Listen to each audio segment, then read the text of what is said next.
Ed, welcome. Good to have you. And, I love your suggestion that conversations like this one might henceforth be dubbed Talking Eds. Yeah, I was thinking there was just a rerun of those, or a remake of those Alan Bennett monologues that made me think of it. But yeah, exactly. Eat your heart out, Alan Bennett. Well, you're in Norway, I'm in London, and we're here just prior to the release on Chandos of Britten's Peter Grimes, a journey you've been taking probably since long before 2009, when David Alden's stunning production bowed in at E&O with Stuart Skelton in the title role. It's one of those perfect pieces, isn't it? And you can't fathom how it arrived so perfectly formed from almost nowhere. Yes, it's true. I mean, there are so many strands to talk about with that. His teacher was Frank Bridge, and he wrote that set of four C pictures, or he called them just the C, I think, those four interludes. And yes. It's the language is so different to Britten's, but Britten he syringed something out of those four pieces. Mm. And the miracle and the genius of Britten is that he managed to almost compose backwards, to think of those interludes, have them as the centerpieces of the opera, and then, as a concert suite of their own accord. And yeah, it's a longer journey than starting conducted in 2009. I mean, I loved that Tim Albury production, and I had an old VHS video of it when I was a kid. The E&O one with Philip Langridge in the title role, and David Atherton conducting. It's that raw power of the piece that comes across. And you say it's a perfect piece. I'm not sure it is, but I think the dramatic sweep of it and the confidence of it irons out any possible perfections. I mean, if you think of Act 2, as just thinking this morning in advance of our talk, there are a series of set pieces, including that, almost Bernstein tapestry of Grimes at his exercise. That shouldn't work. In the context of this huge sort of epic drama, but somehow it does, because the confidence that it's carried with, and the commitment to it that Britten had, is relentless. Well, I think part of it is because he was a natural dramatist, and you think of composers like Wagner and Janacek. They were natural dramatists. You just feel that they came into the theatre and they felt the power of it immediately, because there isn't an ounce of fat on it. It's very taught dramatically. I think that's probably what I was referring to almost more than musically. Yeah. I mean, the whole of the storm scene in Aunties, the way he exponentially screws up the tension with those set pieces is astonishing. I think that's right. Dramatic rhythm and moment by moment text setting, but the sort of essence of text setting, the stuff that goes on longer term. That's a remarkable thing, isn't it? Yeah. Truly. And the more I get to, I mean, we could talk more about the pieces around it. There's a whole middle period of Britten that I find more difficult to get into, because I think some of that unleashed quality gets lost in the middle of his career, maybe to be rediscovered with more vulnerability towards the end. But when I think about, I was just thinking in the past weeks about, I've been trying to get more into Vaughan Williams, and just thinking about texts that the two composers set. And if you think about the War Requiem against a piece like Donna Nova's Parcher with the Whitman setting, it's softer somehow and less accessible. Britten always managed to get to the kernel of text and choose the most apt text. And some of the lines may be a little icky, but somehow he gets underneath it. I mean, I think about In Someone Else's Hands and tickle the virile impotence of man that the bassists sing at the end of that first opening chorus. I mean, it could be risible, but somehow you're carried beyond that moment-to-moment setting into something transcendental. Yeah, I think another factor is that there's something about Britten that communicates very directly with listeners, with an audience, rather in the way I always think that Shostakovich does. And it's got nothing to do with the quality of the music. It's just a power of communication. And even people who don't normally like opera seem to respond to Peter Grimes, and indeed other Britten operas. I mean, I always think of Stephen Sondheim, who doesn't like opera at all, except for Peter Grimes. Yes. And I once asked him why he didn't like opera, and he said, "Oh, it's all that unnecessary elaboration," he said. And I retorted back and said, "Well, I'd hate to hear your Liebestod in that case." Yes, exactly. It's true, isn't it? Isn't it weird? People from straight theatre often had that. I had a very well-known actor come and see the Turn of the Screw we did in Glyndebourne, and he couldn't believe how unrepetitious the piece was. And that's what it's that sort of not wallowing, but embracing the emotion of a moment and the strengthening by repetition that opera has that theatre doesn't have at all. And Britten, it's linear, isn't it? And he doesn't, as you say, there's no fat on this piece. There's no fat on many of his pieces. And Puccini had that actually strangely. I mean, Butterfly is another piece which is an incredibly taut drama. You don't normally think of them as bedfellows, and Britten was pretty damning about some Puccini, but he had that same leanness. It's all about instinct in the end, isn't it? I mean, when I attended the Festival Hall performance with the Bergen Philharmonic of Peter Grimes, it's funny how recent musical experiences, are thrown into such sharp relief since this pandemic.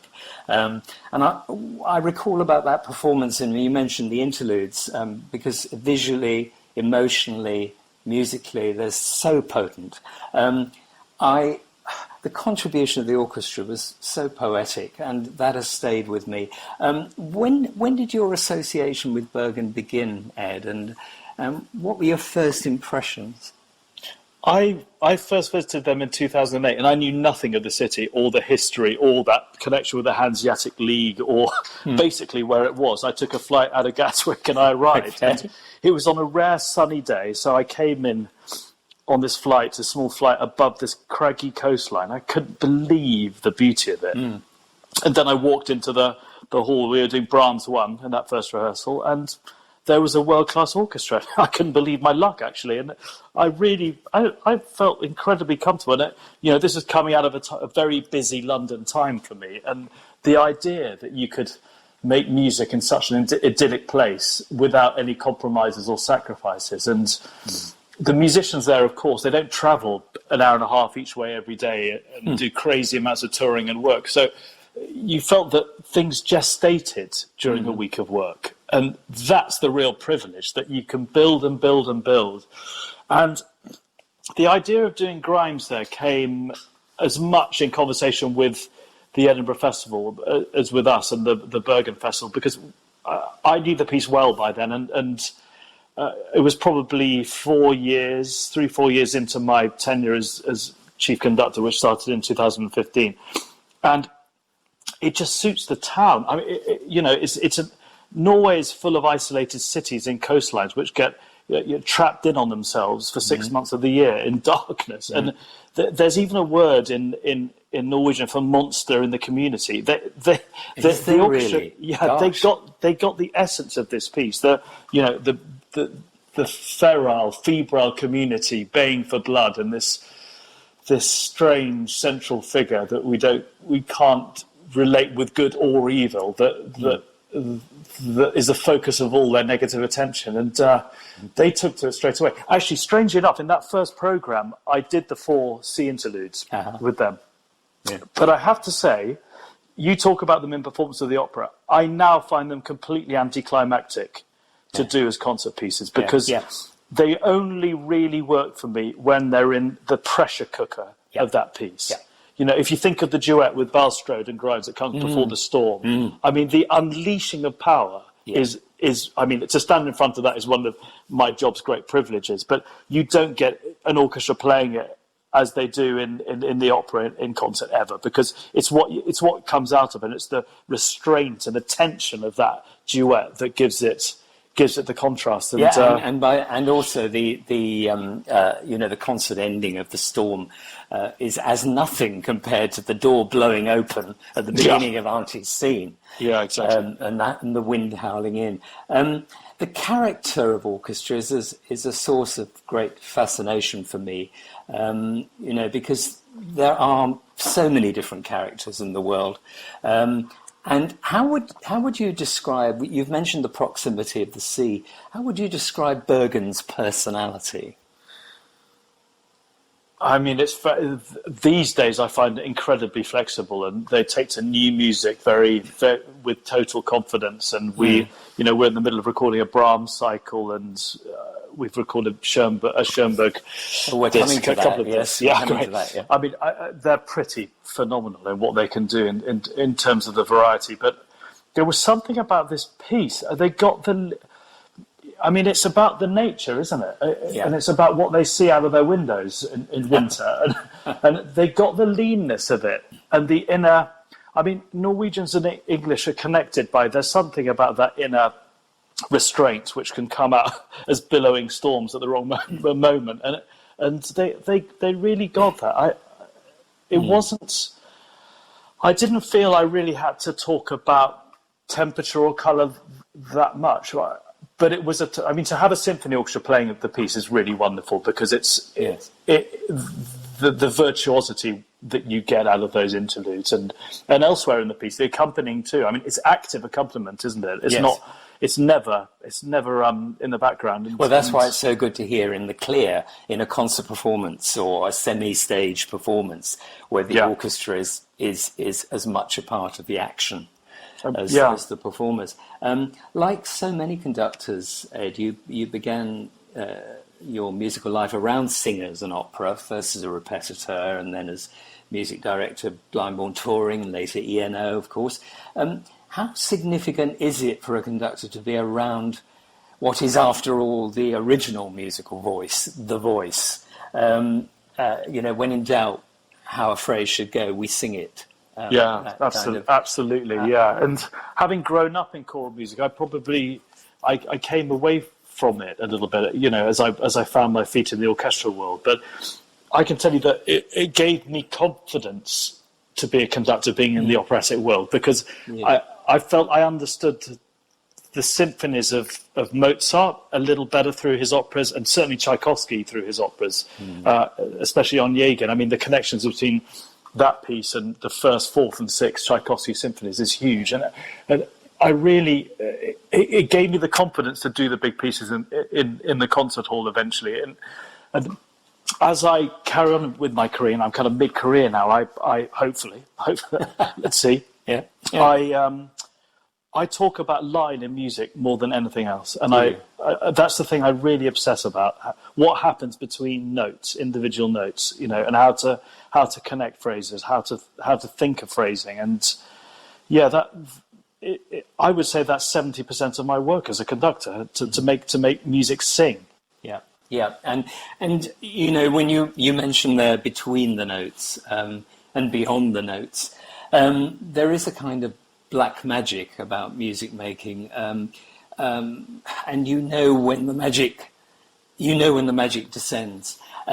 It's so much about atmosphere, isn't it? That suddenly the air moves differently in the room, people listen differently, the atmosphere changes. As a conductor, I'm sure you must be aware of when that happens in a performance. God, you feel that intently. We've spoken before about those nights at ENO when everyone felt it, and I could feel it through my shoulders, and it's singing in the language and the vernacular of everyone in that room, and the connection is crazy. But certainly that festival hall performance had it as much as anything I've experienced, I think, and that's why we're in this period of streaming concerts, and you don't get any of that, and you grieve for it actually. Oh, terribly. I can't watch them. I really find it very hard to watch them. I really understand that.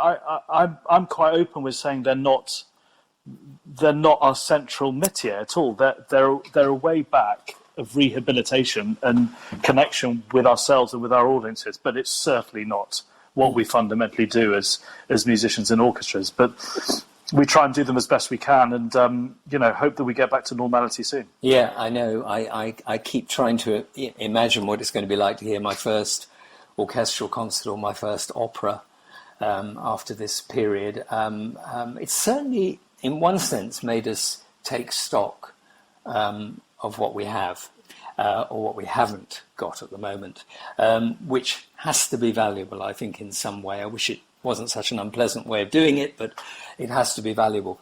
Ed, your musical enthusiasms have always chimed with mine very much, and your rep is very much my rep. Just thinking of some of the recordings, Janacek, Lutosławski, Bartók, Elgar, Walton's First Symphony. Now, yes. What a piece that is. I mean, for me, far and away, the greatest Walton piece. I always think he was quite lazy as a composer in many respects when you think of that work. And there's something laconic about him, the way he composed, or diffident, isn't there? Yeah. You sometimes feel a lack of commitment. I'm not sure whether that's fair or not, actually, but it's something in his style and the style of the time just feels like it doesn't hit us as performers or listeners. But I have to say, Ollie, I had a long chat with the wonderful Ollie Nussin shortly before he died, and he with me celebrated that second symphony of Walton. Oh yes, and it's a slightly less lovable piece. I was going to ask you about that. Yes. Yeah, it's a fantastically intense piece and has brilliance everywhere in it. And I'll point everyone to that wonderful George Sell recording. Isn't it just... Well, it's never going to be bettered, is it? No, I'm afraid it's not. I'm sorry to say it. No, I'm with you, I'm afraid. I mean, it shows you what the depth and wealth of orchestral playing at that time in the States. My God. But it's a wonderful piece. I mean, the First Symphony, I would say I adore, and the first movement is one of the great musical revelations for me.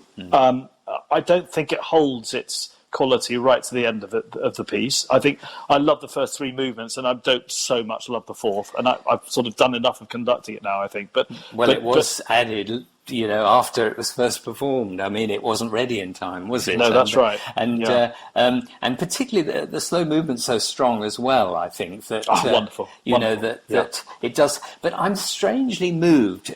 I know what you mean about the finale, but I'm strangely moved by that kind of Englishness. It's suddenly that communal thing it suddenly puts together, and the little last post trumpet solo just before the coda, and the coda I think is great, thrilling, isn't it? I think it really has something, but it feels a bit filmic and dare I say phoned in before then. Another Henry V, in other words. It is, it is. I'm afraid, It's great that Chandos, though, as a label, are reaching the parts so many other labels are reluctant to reach at the moment. The wealth of repertoire coming out of that label at the moment is astonishing, and I'm so glad that it's musician-led as well. John Wilson was telling me how they readily agreed to do the Richard Rodney Bennett catalogue of works that have been a discovery from me because I didn't know any of them. I think it's fantastic. It is, and what John's done is amazing. I mean, Chandos are the best, and I can't believe what they've partnered me in being able to record. Really, I mean, which I've just been editing today a disc with the BBC Symphony Orchestra centered around Verklärte Nacht. So that'll be my third Schoenberg disc in a time when apparently the recording industry is in trouble. It's really, I'm so lucky to be with them, and the commitment of them to making recordings like performances. I think that's the central thing, and to have Ralph Cousin's support is a truly wonderful thing. What else is on the Verklärte Nacht disc? Lots of, actually. Do you know what it is? It was the last concert I did before the shutdown. It was with the BBC in the Barbican, and we did we have Korngold songs. This amazing Fever by Lehar, which is. Shows how serious a composer he was. Know. Oh, wait for that. That's a sensational masterpiece, and really uses the lightness of that late Romantic style in such a chilling way. It's so beautiful. Fascinating. And Oscar Fried's Verklärte Nacht. How about that? That's a little discovery. Which is a duet for mezzo-soprano Christine Rice and Stuart Skelton and tenor, and is a beautiful little vignette. I once wrote the notes for that early recording of Mahler's Second Symphony that Oscar Fried conducted. Yes, wonderful. Yeah, extraordinary character. The Lehar fascinates me. I'm going to look forward to that because I've always been. I mean, one knows his work in the theatre, and The Widow is a deceptively wonderful piece, I think, in terms of musical theatre.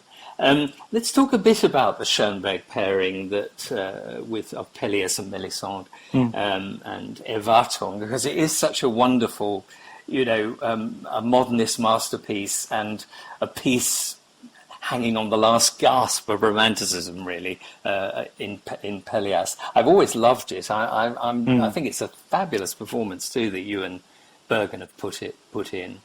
Thank you. Yes, it's the pairing. People have talked a lot about this pairing and whether I see more connection than some between the two pieces. I have to be honest and say I'm not sure I do. I just think it's fascinating hearing them in proximity. Exactly.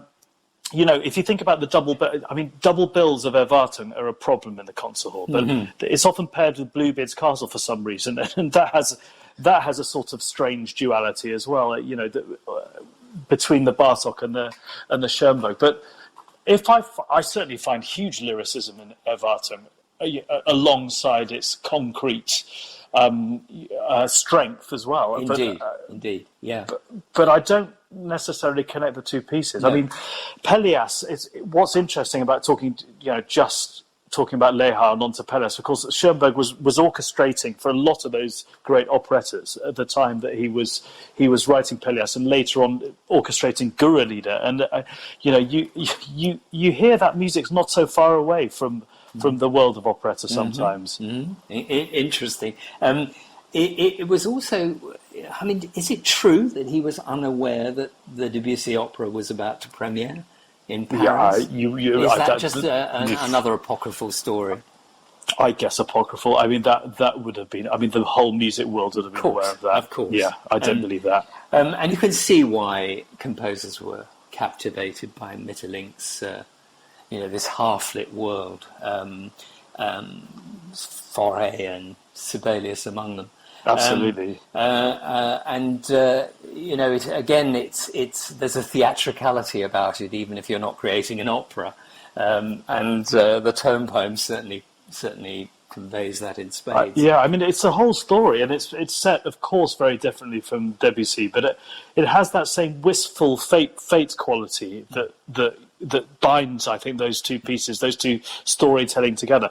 I think with the Schoenberg, it's really useful to have some sort of surtitling of the scenes to give an audience a way in. I mean, actually, like those, more and more with those big Strauss tone poems, I try and do that in concert halls to have the signposts for an audience there, so that they have confidence in the story. Because we're if you take Zarathustra, for example, we're a long way away from Nietzsche these days, and there are very few people who've read it. So, I mean, just to give an audience confidence about the journey we're on, I think is important, especially in the Schoenberg, actually, because there are a few themes which are reused a lot with very slightly different inflections, and it's really important to know where we are with those. Just to colour how you listen. Yes, no, it's a very good point, and I thoroughly approve of things like that being put into practice in concert halls where they help the audience. I always remember Daniel Barenboim giving a talk before Schoenberg Orchestral Variations, which he did prior to I think a Beethoven concerto at the Festival Hall. Yes. And the talk was longer than the actual piece. Yeah. But what was so interesting about it was that the audience listened to the piece so differently when he'd spoken to them about it. And he said, the game we've got to play is hunt the theme. Very good. See where it's hiding, he said. And people were so gripped by the story before they actually arrived at the performance that it made all the difference. Isn't that wonderful? And I think about the other version of that, which Ollie Nussen did, to go back to him, and Simon Rattle does sometimes, is repeating the new piece so that the audience get more than one go at hearing it. I mean, it's an extraordinary world we live in, isn't it? If you stop to think about it, that we expect people to grab a completely new work of art on one go through. Yeah, yeah, and so often, sadly, because of that, they never see a second performance. It's tough out there for composers. It really is. And those that make an impression, there's usually a reason why they make an impression.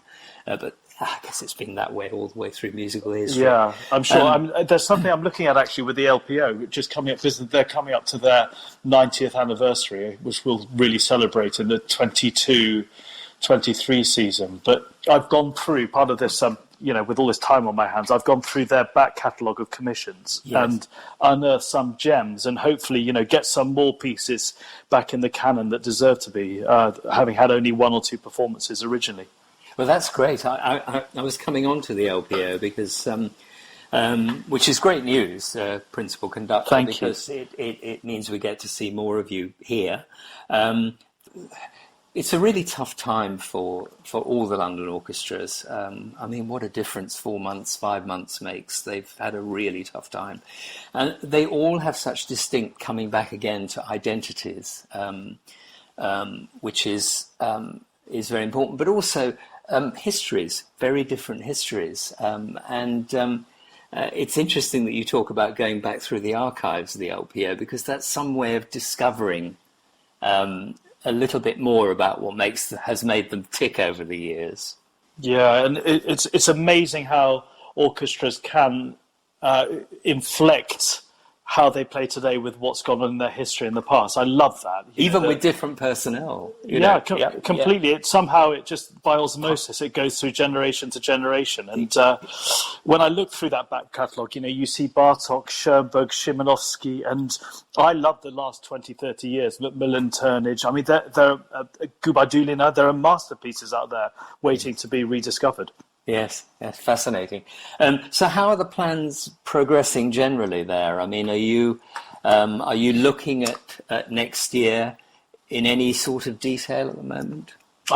Before all this happened, we'd done 21-22 effectively, but we had to take stock, and there were lots of beautiful concerts we put together for these months, and as a way of getting for me and the LPO to get to know each other better, and for the audiences to get to know the repertoire I'd like to do better as well. And we're just thinking at the moment about how to put that into next season and what we transfer over to next season. Yes. But there are so many areas. Vladimir's done some extraordinary things with the orchestra. Hasn't he just? Absolutely. And the breadth and weight of their repertoire is mind-blowing. And it's seeing what I can add on top of that and repeat, and there are so many interesting strands to have. I certainly, for me, the big choral pieces, God willing, when we can get choruses back in concert halls, is going to be a thread. I'll carry on with concert operas, which Vladimir's done so successfully. Well, I was going to mention that because opera's a passion for you, and you've worked so much in the theatre. Are there any particular operas that you would like to get your hands on in a concert setting? Many, actually. And the one we're looking at as soon as possible is Midsummer Marriage by Tippett. And Tippett is, for me, really close to my heart, and we'll be doing some of his symphonies and oratorios too, Child of Our Time, of course, and which was an LPO commission originally. Mm-hmm. I think. Yeah, there are many. Wozzeck in concert. It's those pieces, we talk about Grimes, those pieces which fit in the imagination of an audience as well as in scenery behind singers. Well, Midsummer Marriage, certainly. I've always had problems with the libretto there, as indeed with one or two of the Tippett librettos, but very hard to pull off dramatically on stage. Yeah. But ravishing music. Beautiful, transcendental, transporting music, I think, and I agree with you. I think it's increasingly hard, and also in straitened times, to put on something with a huge ballet scene in an opera house, and hard to sell 6 or 7 performances of it. But as a one-off, I think that's exactly the sort of piece we should be looking at with the LPO. Fantastic. What is on your desk at the moment, out of interest? What are you in the middle of? How do you prepare, Ed? Do you have a kind of, do you start with just looking at scores? Do you listen? I'm curious. Yeah, lots of looking. The further in advance you can look at scores and get into them, even if it's only very lightly, the more it pays off. If it gets further into your bones, I find with new repertoire. So I try and look well in advance. I think when I started off, I was quite dogmatic about not listening and trying to find my own journey through things. I'm much more relaxed about that now, and the wealth of what's out there is phenomenal. And you can buy into musical traditions, or even discover fake musical traditions through how you research performances. And I don't worry about not having my own voice in music making. I find it just endlessly fascinating to hear older performances of some great pieces. But right in front of me is Schoenberg's Verklärte, which I'm in the middle of editing, and I'm hoping it's going to be one of the first streamed concerts the LPO will put on in September. Fantastic. You've obviously fallen in love with Norway. Yes. And is that going to be one of your bases? Have you settled down there at all yet?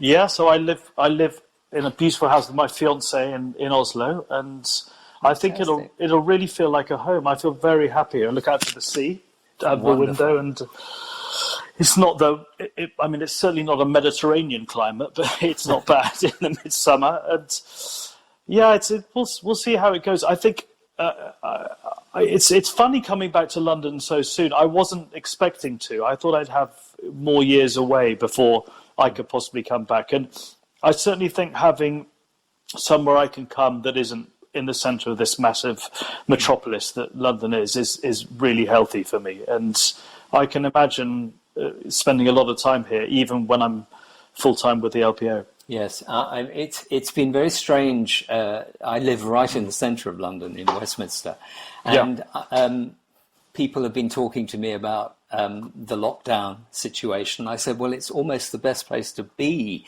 if you're going to be in London during lockdown, because it was so deserted. It was extraordinarily eerie to walk all those streets that are so familiar without people. To not queue at the supermarket in Victoria.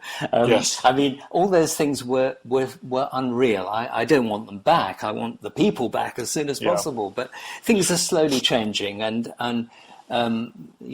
let's just pray for an end to this.